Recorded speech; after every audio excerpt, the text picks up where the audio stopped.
Bandeko, bienvenue dans votre magazine Jeunesse congolaise au travail, présenté par Wabino Pierre Moulumba. Nous sommes vraiment contents, Bandeko, de vous annoncer que le moral du chef de l'État est au zénith, parce qu'il nous avait annoncé que ce qui arrive à la RDC, c'est les douleurs de l'enfantement d'un nouveau Congo.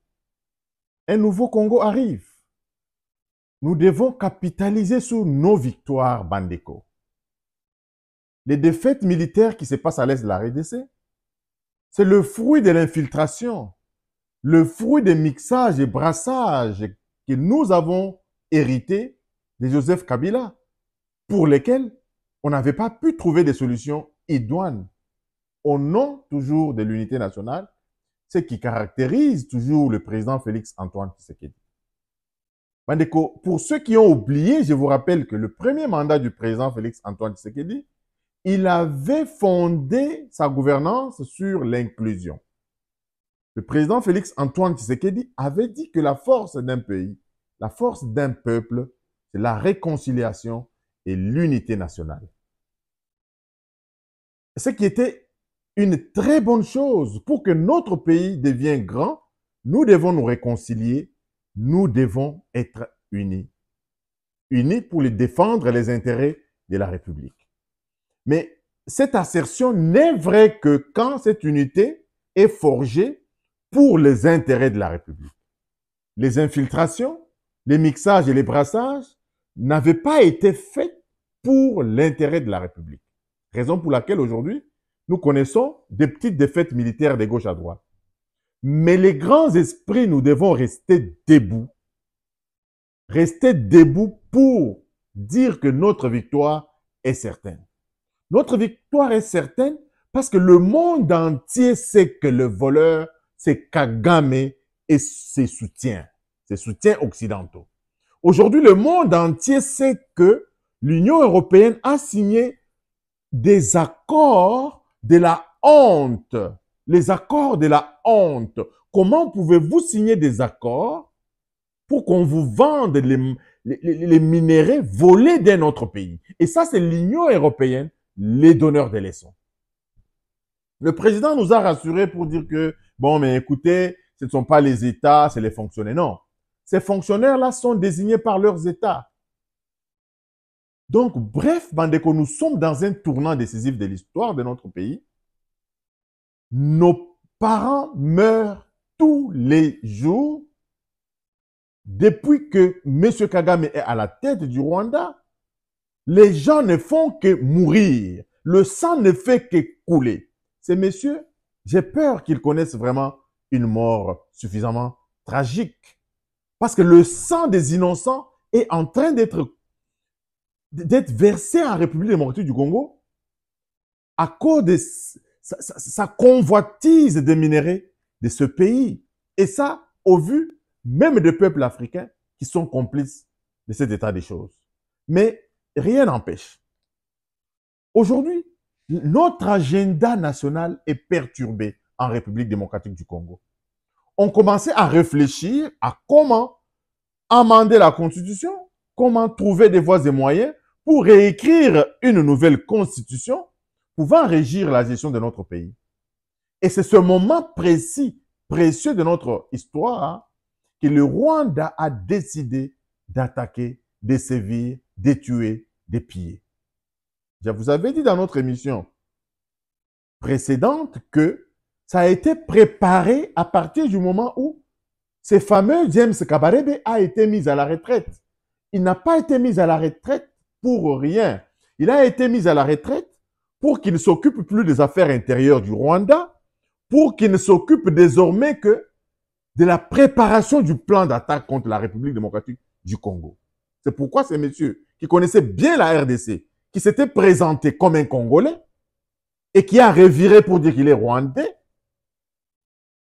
qui est à la base de poste de commandement de ce qui nous arrive en République démocratique du Congo. Alors, la solution, c'est quoi? Nous pouvons parler, nous pouvons bavarder. Il est question de la création de groupes d'autodéfense. Aujourd'hui, on ne peut même pas compter ni sur l'Afrique du Sud, ni sur la SADC. Le président de la République doit compter d'abord sur son seul peuple. C'est son grand atout, c'est son peuple. La création de groupes d'autodéfense dans nos quartiers, dans nos avenues et dans nos communes. Et ce sont ces groupes d'autodéfense-là, bien organisés dans toute discipline, qui vont faire régner la paix en République démocratique du Congo. Donc le président devrait y penser. Parce qu'on ne peut pas, avec les institutions nous léguées par Kabila, continuer la gestion de notre cher et beau pays. Deuxième chose, et ces groupes d'autodéfense pouvaient être bien encadrés, réfléchis par ce groupe qui est, ce parti politique qui est implanté sur tous les territoires nationaux, qui est l'UDPS. Aujourd'hui, que devient l'UDPS à Goma? Que devient l'UDPS à Bukavu? Et c'est ce parti politique qui est implanté sur tous les territoires qui devait être le précurseur de prévention de ce qui nous arrive. Ce n'est pas le temps d'accuser les uns et les autres, mais ici nous insurgeons la distraction dans laquelle se sont plongés ces dirigeants de l'UDPS. Est-ce qu'ils n'ont pas touché l'argent de Kabila pour déstabiliser l'UDPS? Est-ce que Teni Longondo, qui avait soi-disant détourné l'argent au ministère de la Justice, ne serait-il pas l'axe du mal qui a amené ces histoires de déstabiliser Kabouya, tout ça? Il y a des questionnements très importants à se poser sur ces questions ici. Donc, l'UDPS est à la base de cette déstabilisation du pays. Parce que, qu'est-ce qui se passe? Depuis 6 ans, nous n'avons pas vu la formation des combattants de l'UDPS. L'UDPS regorge des combattants qui devraient être formés d'abord à une idéologie de favoriser le patriotisme. À l'exemple du Parti communiste chinois, aucune décision en Chine ne peut émaner du gouvernement si cette décision n'a pas encore été avalisée par le Parti communiste chinois. Ce parti travaille en coulisses pour faire pondre ses décisions au sein du gouvernement, au sein de ceux qui dirigent le pays. Est-ce que c'est ce qu'a fait l'UDPS? Non. L'UDPS n'a pas fait de tout cela. L'UDPS, ils se sont précipités à qui allait devenir député, qui allait devenir ceci, cela, qui allait acheter des carrés miniers. Tous les ministères occupés par les gens de l'UDPS n'ont accouché que d'une souris. Le bilan est nul, nul, nul. Je ne le dis pas pour dénigrer les gens, mais je dis la vérité. On a commencé par Eteni Longondo. Covid et Awa. A tikeli biso ata dispensaire moko teke. Na elembo ya ke Covid, pandémie ya ki na mboka, prochaine pandémie, voilà ce que nous allons faire. Et je viens Peter Kazadi, qui lui, tout ce qu'il avait trouvé à faire en République démocratique du Congo, c'était d'interdire Bamoto et Kotanagombe. C'est tout ce qu'il avait pris comme décision. Ministère de l'Intérieur, occupé par Étienne Tshisekedi, qui a créé, qui est à la base de la création même du mouvement populaire de la Révolution, un parti politique qui a fait perdurer Mobutu 32 années au pouvoir. Mais Peter Kazadi, au ministère de l'Intérieur, n'a eu le temps que de s'acheter des carrés miniers et de s'acheter des villas, des appartements en France. Malheur à ses successeurs d'Étienne Tshisekedi. Il n'y a même pas de réunion idéologique. Il y a une lettre, une feuille de route que les Rwandais ont préparée. Cette feuille de route circule dans les réseaux sociaux. Les Rwandais ont préparé l'agression de la RDC. Ils ont préparé idéologiquement les leurs. Comment est-ce qu'il fallait infiltrer nos services? Quel était le rôle de chaque Rwandais dans chaque coin de la République? Mais à l'UDPS, nous n'avons pas vu des réunions idéologiques se tenir pour se prévenir de tout ce qui nous arrive aujourd'hui. Mais l'heure n'est pas encore au bilan, parce que l'heure est de mobiliser les gens à se tenir debout, parce que nous avons un pays à défendre, nous avons un honneur à sauver, qui est celui de maintenir l'intégrité de notre pays. Aujourd'hui, on ne peut plus gagner parce que nous sommes une partie des masses, un parti politique des masses. Aujourd'hui, c'est la stratégie qui compte. Sinon, le Rwanda n'aurait même pas le courage de nous attaquer. Le Rwanda sait qu'il n'a pas de gens, Mais le Rwanda a mis en place des stratégies d'infiltration. Le Rwanda a mis en place des stratégies pour nous déstabiliser de l'intérieur. N'avons-nous pas l'argent pour aussi envoyer des gens au Rwanda? N'avons-nous pas assez de moyens pour infiltrer les services rwandais? N'avons-nous pas assez d'argent pour mettre en place une stratégie nationale pour protéger nos frontières? On nous parle de l'infiltration. Quel est l'antidote de l'infiltration? Parce que tout le monde, nous sommes infiltrés. Tout matin, midi, soir, nous sommes infiltrés. Quel est l'antidote? L'antidote de cette infiltration, c'est la mise en place d'un plan idéologique. Aimons le Congo. Un plan idéologique pour former les gens à infiltrer ceux qui ont infiltré nos services. Il y a moyen de réunir des technocrates pour mettre en place bel et bien ce plan-là. J'avais aussi parlé dans mon émission d'hier, une décentralisation au niveau du commandement sur terrain. Ne commettons pas l'erreur de l'armée russe. L'armée russe était beaucoup centralisée. Pour que les gens qui sont sur terrain prennent des décisions, ils devraient toujours se référer en haut. Lorsqu'il y avait rupture des communications entre le centre de commandement et ceux qui étaient sur le terrain, aucune action ne pouvait être menée sur terrain. Nos militaires aujourd'hui, à cause de la bureaucratie, à cause d'un système légué par James Kabarebe, que les Rwandais connaissent très bien notre mode de fonctionnement de notre armée, il faudra que les technocrates réfléchissent au niveau de notre état-major comment décentraliser les troupes sur terrain. En d'autres termes, mettre en place des stratégies pour que si tel commandant ordonne quelque chose de contraire au plan de guerre établi, que déjà les solutions soient trouvées par un autre groupe qui combat sur terrain, qui est un contrepoids, un contre-mesure de ce qui combat sur terrain. Je ne vais pas entrer beaucoup en détail parce que je ne suis pas militaire, je ne connais pas des stratégies militaires. Ce que je sais, c'est que les petites unités organisées, disciplinées, commandées par des lieutenants, pas des gens aussi gradés que les colonels, qui ont peur de la mort, qui ont eu les grades là, uniquement que par brassage et mixage, qui n'ont pas peur vraiment, qui ne savent même pas garder leur propre serment de ne jamais trahir le Congo. On doit mettre tous les hauts gradés là dans les bureaux et laisser le terrain aux officiers et aux sous-officiers pour diriger les combats sur terrain. Tous les généraux doivent être retirés des zones de combat. Ils ont fait leurs preuves. Ils ont fait leurs preuves. Le Rwanda, quel moyen pour attaquer et prendre nos villes?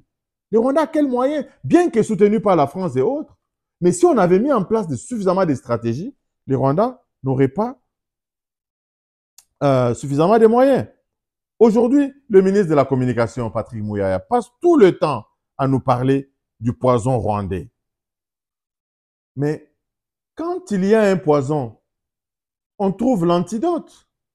Si le poison rwandais, c'est le mensonge dans les réseaux sociaux, mais que faites-vous à tous ces Congolais qui sont dans les réseaux sociaux, qui peuvent aussi dire des contre-vérités à ce poison rwandais? Il ne suffit pas de passer parler du poison rwandais. Aujourd'hui, il faut répondre, comme on dit, coup pour coup, pièce contre pièce. Nous avons des communicateurs qui sont totalement négligés, qui fonctionnent avec les moyens de bord, alors que le pays est attaqué. Katumbi a des gens qu'il paye. Katumbi a des gens salariés qui travaillent pour lui dans les réseaux sociaux. Aujourd'hui, qui est payé par la République pour être dans les réseaux sociaux et mener cette guerre numérique que le Rwanda nous mène? Même ceux qui reçoivent des salaires, ne travaillent pas correctement. Nous ne voyons pas des tweets à longueur de journée de nos institutions dans les réseaux sociaux. Nous allons rechercher l'information par d'autres voies. Aujourd'hui, il y a une guerre à l'Est. Il n'y a même pas une mise au point de notre armée de ce qui se passe réellement sur le terrain. Il n'y a même pas un compte rendu quotidien, comme on les voit dans les autres armées. Quand il y a des situations comme ça, il y a un porte-parole qui passe tous les jours faire la mise au point de ce qui se passe en réalité sur le terrain. Mais on laisse libre cours au poison rwandais là, courir le chemin de Kinshasa, pourrir nos réseaux, nos téléphones, etc., avec des messages mensongers. Alors qu'on devrait tous les jours s'accrocher à une chaîne, savoir que non, telle heure, on aura le point sur la situation sur le terrain. Et c'est de cela, à cela qu'on devrait tous s'en tenir. Il n'est pas question, vous décriez le poison rwandais, vous ne mettez pas en place des contre-mesures, des contrepoids et des antidotes contre ce poison rwandais qui est la désinformation. Et aujourd'hui, nous savons bien la faiblesse de nos officiers. Qu'est-ce qui est mis en place comme plan B pour contrecarrer la trahison nyonso oyo? Parce que nous savons qu'ils vont céder la ville. Mais qu'est-ce qui est fait pour que, si tel commandant, tel autre commandant donnait un mauvais ordre, que cet ordre-là soit étouffé dans l'œuf? Qu'est-ce qui est mis en place? Qu'est-ce qui est mis en place? Et là, comme mon côté, on s'attend à des résultats différents en faisant la même chose. Les villes vont tomber de la même manière. Aujourd'hui, nous avons des snipers. Si à Goma, il y avait des snipers, des bons snipers, je ne pense même pas que l'armée rwandaise allait mettre ses pieds dans les aéroports de Goma et autres. Les snipers allaient vraiment faire du bon travail. Nous avons des snipers qui ne sont pas positionnés dans nos villes par rapport à cette menace qui s'en vient. Quand nous regardons, c'est des colonnes de 3-4 personnes qui sont envoyées comme des éclaireurs qui font tomber les villes. Avec des bons snipers, je ne pense même pas que le Rwanda va trouver un quelconque chemin pour envahir nos villes. Encore une fois, Bandeko, nous devons avoir le plan B par rapport à ce qui nous arrive aujourd'hui. Nous sommes attaqués. Nous sommes attaqués. Que font les bourgmestres dans notre pays? Que font nos bourgmestres?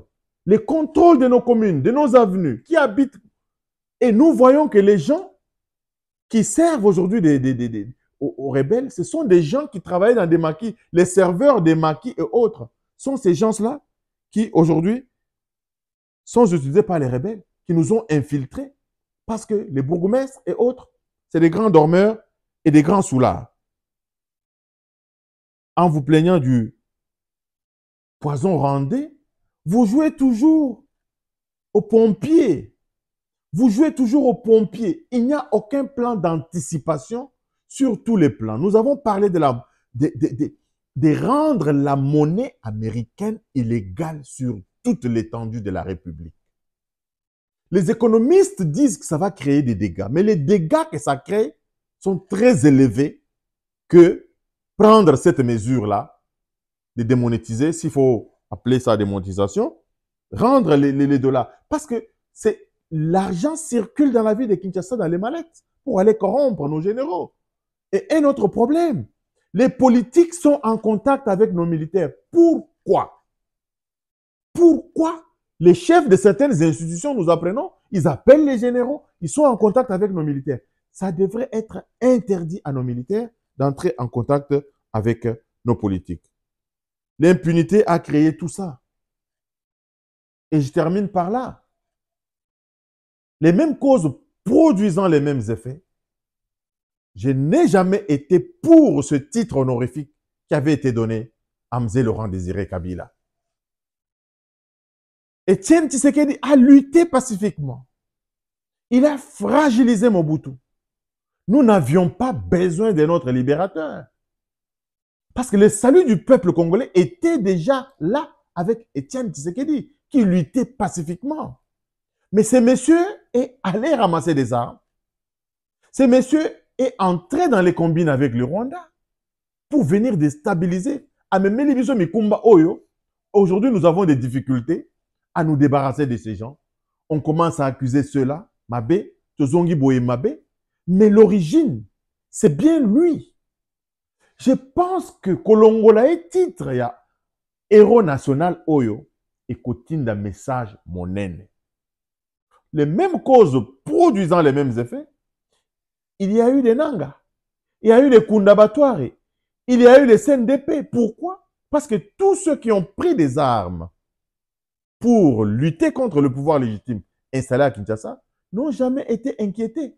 Par contre, ce sont eux qui roulent carrosse. Ce sont eux qui roulent carrosse. Et aujourd'hui, nous demandons au président de la République de prendre des décisions courageuses. Un gouvernement de 26 ministres.